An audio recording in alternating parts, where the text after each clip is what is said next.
Men, listen to me. Preaching is more than just you doing a fine work of exegesis.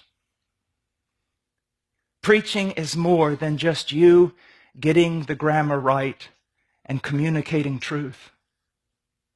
Preaching is more than that. Preaching is about life and death, heaven and hell.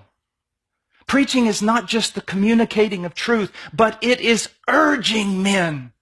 It is begging men. It is pleading with men to take the truth they have been given and to live according to that.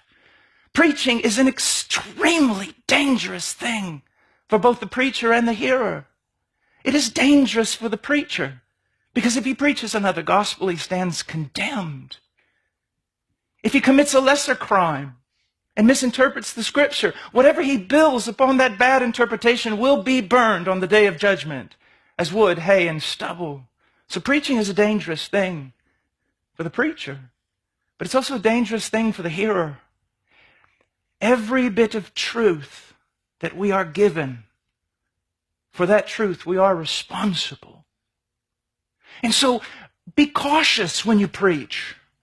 Don't just lay that out there before men and say, this is the truth.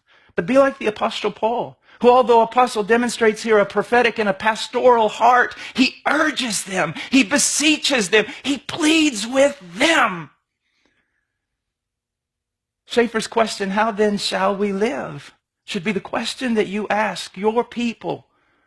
Every time you give them a truth, how then shall we live? You will not be judged for the amount of truth in your head, you must tell them, but the amount of truth you have lived with your life.